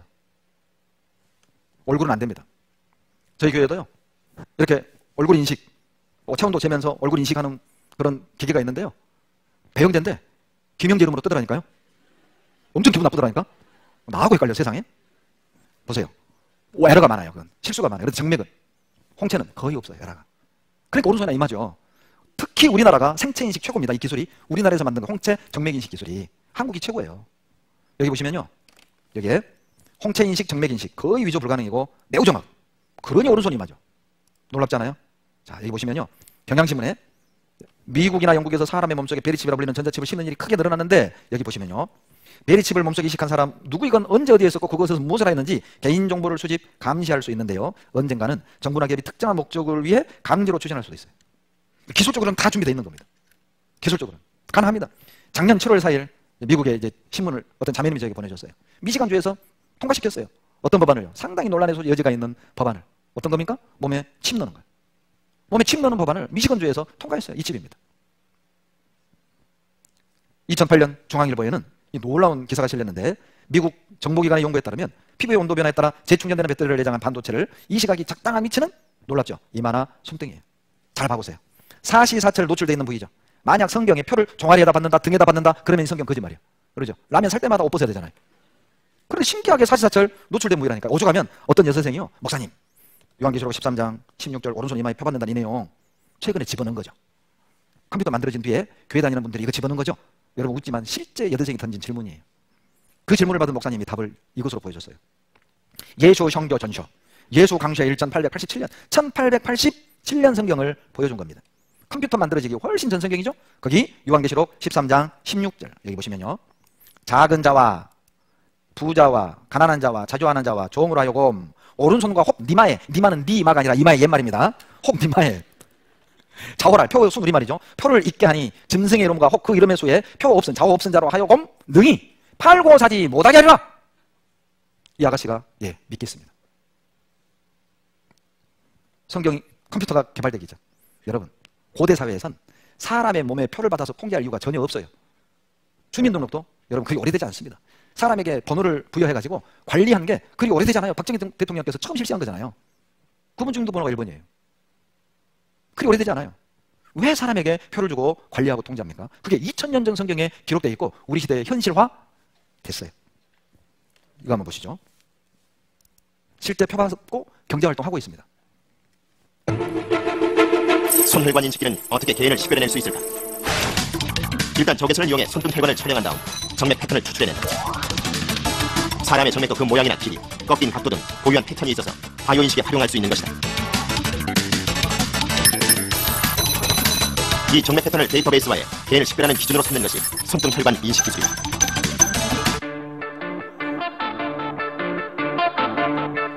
미국 위스콘신주의 한 IT 기업은 최근 직원들 몸속에 생체 칩을 심기로 했습니다. 85명 가운데 50명이 생체 칩 이식을 자진해서 선택했습니다. 이 칩을 이식하면 신용카드나 현금, 스마트폰이 없어도 물건을 살 수 있습니다. 실제 표 받아서 물건을 사고 팔고 하고 있고요. 더 놀라운 건 코로나 때문에 이 표 받을 속도가 빨라질 겁니다. 저도요 코로나 기간에 5일 시장에 가서 물건을 샀는데 이 노점 할머니가 거스름돈을 물려주는 이렇게 건네주는데요. 죄송한 표현인데 제가 이렇게 잡았어요. 한참 코로나 심하게 유행할 때입니다. 나도 모르게 이렇게 잡았다. 그리고 얼른 집에 가서 손 씻었다니까요. 누가 만진 돈인 줄 알아요? 뭐가 묻혀있는 줄 알아요? 그러니 현찰 사용이 줄어들고요. 이걸 빌미로 전자화폐 사용을 증가시킬 가능성이 높아요.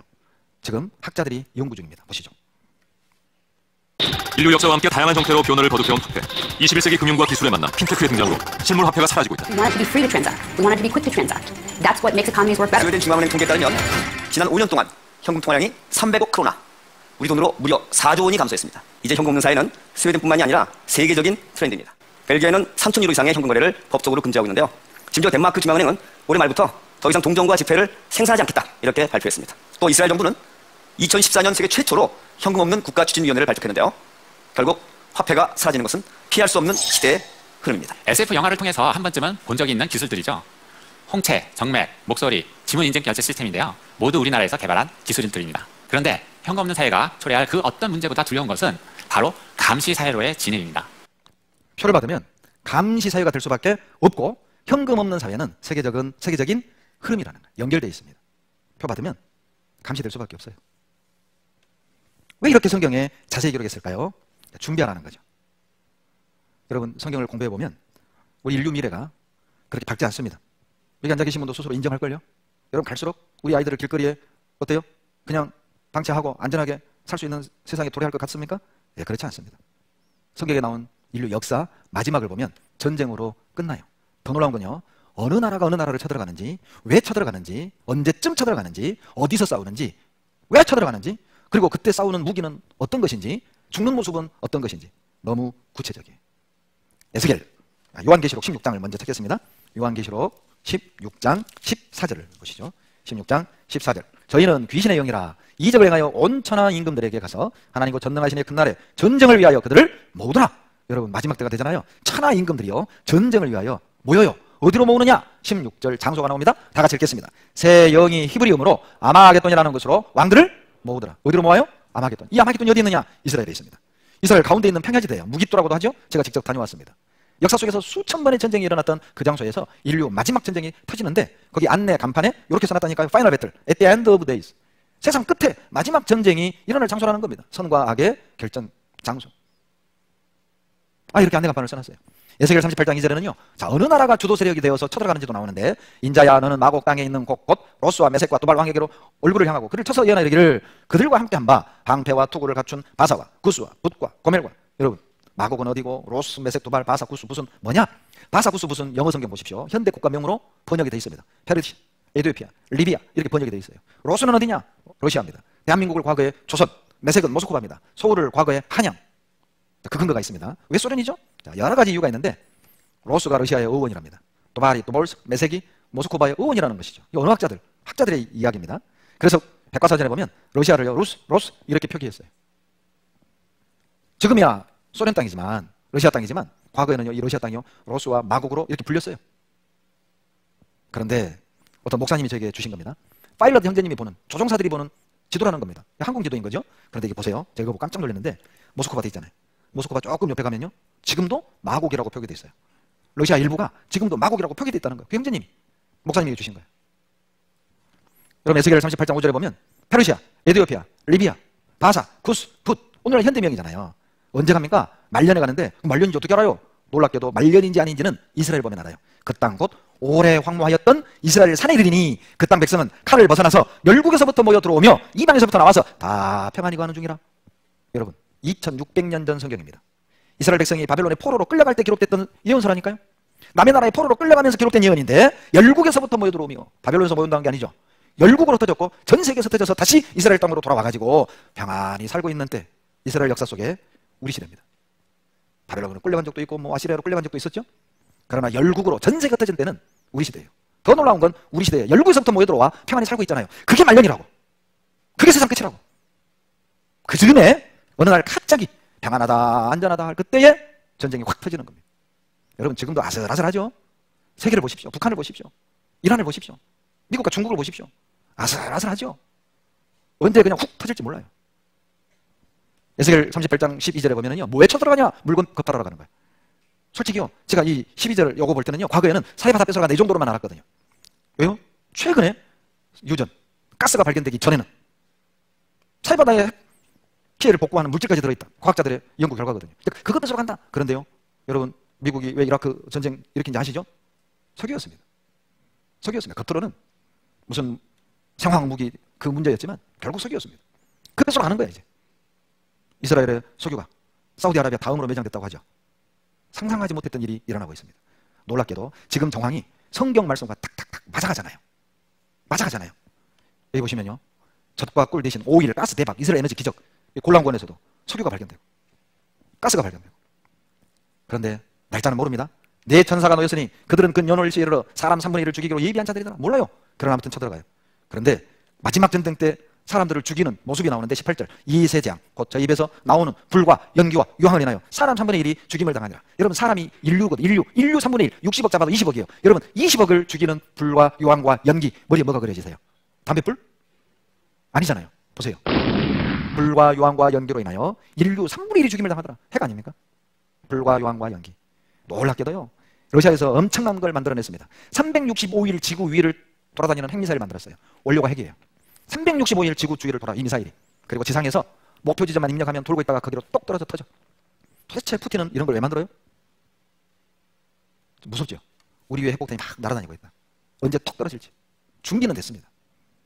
더 놀라운 건 죽는 모습입니다. 스가랴 14장 12절에 다 같이 읽겠습니다. 예루살렘을 친 모든 백성에게 여호와께서 내리실 재앙이 이러하니 곧 섰을 때 그 살이 썩으며 그 눈이 구멍 속에서 썩으며 그 혀가 입속에서 썩을 것이요. 아니 사람이 썩을 때 누워서 썩잖아요. 서 있는데 눈이 구멍 속에서 혀가 입속에서 서 있는데 악 썩어가는 거예요. 이것 핵입니다. 핵이 터지자마자 악 썩는 거예요. 눈이 구멍 속에서 혀가 입속에서 악 터지는 거예요. 이 날이 실제 오게 될 겁니다. 이렇게 말입니다.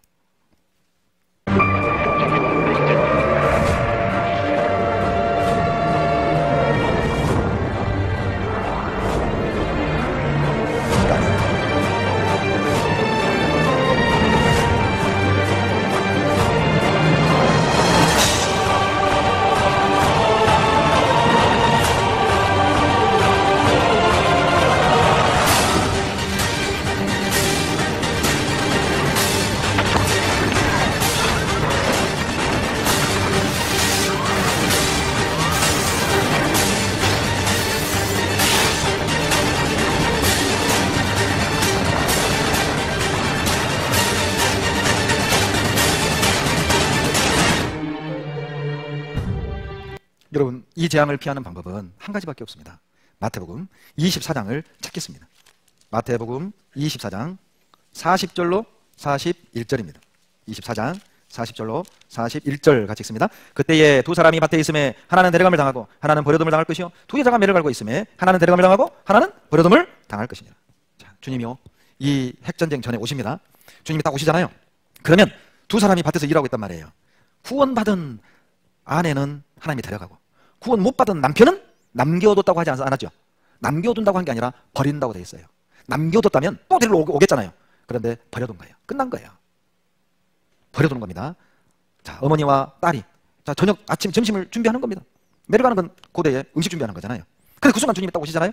구원받은 엄마는 데려가고 구원 못 받은 딸은 버림받는 거 아닐까요? 결국 이 재앙을 피하는 유일한 방법은 데려감을 당하는 거예요. 핵전쟁 터지기 전에 데려감을 당하는 거예요.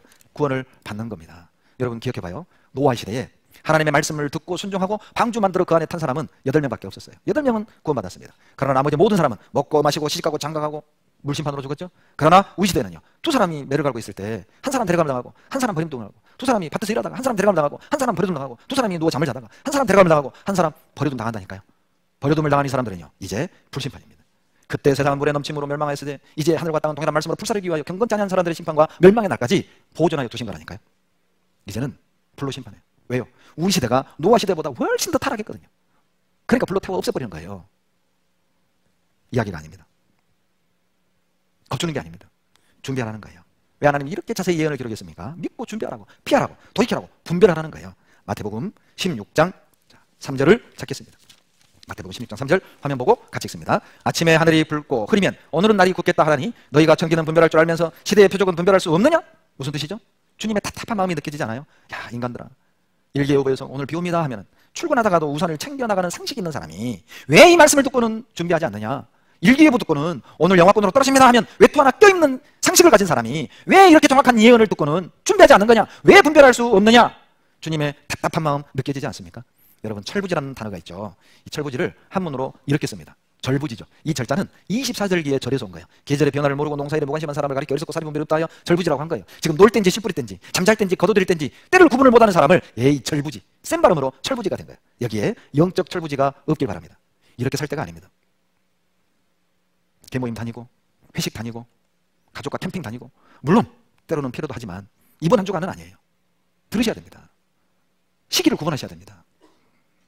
예레미야 36장 3절에 유다 족속이 내가 그들에게 내리란 모든 재앙을 듣고 각기 악한 길에서 돌이킬 듯하니라. 그리하면 내가 그 악과 죄를 사하리라. 왜 하나님이 무서운 재앙을 예언으로 기록했습니까? 겁주려는 게 아니라니까요. 듣고 돌이키라고. 그렇게 살지 말라고. 고집 피우지 말라고. 억지 부리지 말라고. 지금이라도 마음 바꾸라고. 그러면 악과 죄를 사해 주세요. 그러면 후원해 주셔요. 다 같이 11절을 같이 읽겠습니다. 나 여호와가 말하노라. 너희를 향한 나의 생각은 내가 아나니 재앙이 아니라 곧 평안이요 너희 장래에 소망을 주려 하는 생각이라. 재앙을 주려는 게 아닙니다. 평안을 주려는 거예요. 겁주려는 게 아닙니다. 소망을 주려는 거예요. 그러니 오늘 말씀 듣고 오해해가지고 저분이 겁줘서 믿게 하네. 그렇게 기분 나쁘게 생각하지 말고 아 이대로 살면 멸망이구나. 성경대로 됐구나. 내가 오해했구나. 하나님 구원해 주십시오. 이제 내가 어떻게 해야 됩니까? 그 마음이 옳다는 거예요. 보세요. 이런 경고문 많이 보시죠. 이 경고문 무시하면 죽습니다. 이 한번 봐볼래요? 경고 무시하다가 죽었어요. 중국 베이징의 한 동물원에서 영화에나 나올 것 같은 사고가 일어났습니다. 차를 타고 돌아보는 사파리 도중 갑자기 차에서 내린 여성을 호랑이가 덮쳤고 구하러 나선 사람까지 한 명이 숨지고 한 명이 크게 다쳤습니다. 베이징 편상욱 특파원입니다. 개인 승용차를 몰고 들어갈 수 있는 사파리 형태의 동물원입니다. 호랑이 등 맹수가 사는 구역에서 흰색 승용차 한 대가 멈춰섭니다. 갑자기 젊은 여성이 조수석 문을 열고 차에서 내립니다. 남성이 운전석 문을 열고 여성을 설득하는 순간 커다란 호랑이가 뒤에서 달려들어 여성을 물고 달아납니다. 죽었습니다. 내리지 말하면 내리지 마야죠. 이 경고를 무시하면 안 되는 겁니다. 마스크 쓰라면 마스크 써야 되잖아요. 그러죠? 구원 받으려면 우리는 구원을 받아야 되는 거예요. 주님의 말씀을 듣고 돌이키라고 하면 우리는 돌이켜야 되는 거라고. 왜요? 그때 우리 마음에 평안이 이루어져요. 주님 우리 장래에 소망을 주기 위함입니다. 역사적으로는 여러분 타이타닉호 아시죠? 1912년 2223명을 태우고 영국에서 뉴욕으로 향하던 타이타닉호 엄청난 말을 했습니다. 신이라도 이 배를 가라앉힐 수 없을 것이다. 당대 최고의 기술로 만든 배거든요. 2cm 두께의 절판 2겹으로 배를 만들었거든요. 그런데 무전이 날아갔어요. 빙하가 내려온다 조심해라. 5번의 무전 경고를 받고 귀찮으니까 이 닥쳐 너나 신경 써. 우리 신을 끼들지 마. 끊어버렸어요. 그리고 5일 뒤 빙하에 부딪히고 대서양에 가라앉습니다. 1514명이 죽었어요. 만약에 이 선장이요 그 무전을 듣고 키를 조금만 틀었어도 사는 거 아니에요. 사는 게 어려운 게 아니었습니다. 키만 조금만 틀면 사는 거였잖아요. 그런데 끝까지 고집 피우고 안 죽어 별일 없어 그럴 일 없어 1514명이 죽었어요. 여러분 우리 마음의 키를 조금만 성경으로 돌려봐요. 조금만 하나님께 틀어보라고. 그런데 끝까지 고집 피우는 거야. 안 믿어? 안 들어. 이틀 남았어. 이틀이면 끝나. 죽는 겁니다. 여러분 창세기 19장에 보면은요 롯의 두 사위가 하나님이 하늘에서 불내려 이 도시를 심판한다는 그 말을 농담으로 여겼다니까요. 농담으로 여기고 소돔 고모라에서 나오지 않아 그대로 죽었습니다. 여러분 하나님 말씀을 가볍게 듣는 사람, 하나님 말씀을 사람말로 듣는 사람, 하나님 말씀을 농담으로 듣는 사람 위험한 거예요. 그게 가장 위험한 거예요. 위험한 행동은 여러분 하지 마십시오. 이제 제가 장담하건대 내일과 모레 여러분 못 올 일 생길 겁니다. 오늘까지 말씀 듣고요. 야, 구원 받아야 되겠다. 이 마음이 탁 들었는데 갑자기 내일 친척이 올라오든 집안에 일이 생기든 회사에 큰 일이 생길 거예요. 꼭 못 올 일 생길 겁니다. 그때 방금 제가 했던 얘기를 기억하십시오. 미루고 오십시오. 이번에 들으면 그분 구원 받습니다. 우리에게 미룰 시간이 없어요. 왜냐하면 여러분 사고로 돌아가신 분들이요. 마지막일 줄 몰랐습니다. 여보 출근하고 올게. 어머니 학교 다녀오겠습니다. 그 길이 마지막이었어요. 그게 마지막인 줄 알았다면 그 길을 갔을까요? 자, 이거 한번 보시죠. 사고로 죽은 남편을 못 잊어요. 못 잊고 핸드폰을 해지하지 않고 계속 매일 죽은 남편에게 문자를 보내요. 여보 잘 있지? 나도 잘 있어. 정신과 치료를 받습니다. 이 병원에서요. 이 남편, 죽은 아들, 죽은 딸이 살았을 때 사진과 음성을 합성을 해가지고 실제 말하는 것처럼 동영상을 만들었어요. 제목이 마지막 인사입니다. 한번 보시죠. 구조에 나섰던 해경특공대원 한 명이 숨지고 한 명은 실종되었습니다. 뇌사 진단을 받은 10대 소년이 장기 기증으로 새 생명을 나누고 떠났습니다. 교사 대부분은 마지막까지 학생들을 구하다 의로운 죽음을 맞이했습니다.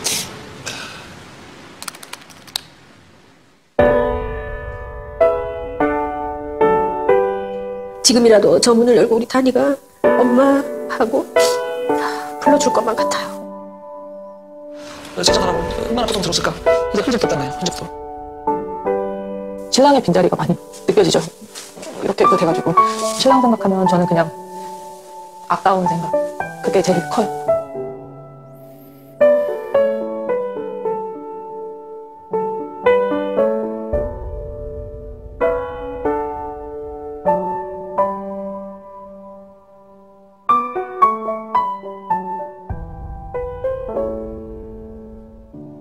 오늘 이제 편지 읽으실 거예요. 네. 마음을 터트려 놓는 거예요. 보고 싶은데 신랑 여보, 잘 지내고 있는 거지? 이제 곧 튼튼이도 태어날 텐데 당신 없이 내가 잘 낳고 키울 수 있을까? 그토록 상했던 저들과 생일날 영원한 수학여행을 떠나고 말았구나. 너의 생명을 나눌 수 있었다는 게 모든 사람에게 희망을 주었으니 우리 아들 대견해. 그렇게 못다한 이야기를 전하는 동안 한 통의 전화가 걸려왔습니다. 아빠. 아빠, 나 잘 있어요. 사랑하는 제자들이랑 진짜 잘 있어요. 난 해야 할 일을 했고 그래야만 했어. 나를 이런 선생님으로 키운 게 우리 아빠잖아. 고마워요, 아빠. 엄마 잘 지냈어요? 저도 잘 있어요. 비록 저는 엄마의 곁을 빨리 떠나게 됐지만 저로 인해 새 생명을 얻은 사람들이 열심히 살고 있잖아요. 그러니까 탄이도 언제나 엄마 곁에 있는 거예요. 나야, 잘 있었어? 이제 얼마 남지 않았네. 튼튼이 만날 준비는 잘하고 있지? 튼튼이 태어나면 아빠는 사람을 지켜주던 용감한 경찰이었다고. 그리고 우리 시아도 아빠가 항상 곁에서 지켜줄 거라고 꼭 이야기해줘. 오래오래 잘 나가는 예쁜 할머니 돼서 와. 사랑해. 죽음을 맞이한 모든 이들도 그날이 마지막인 줄 몰랐습니다. 우리도 동일하죠.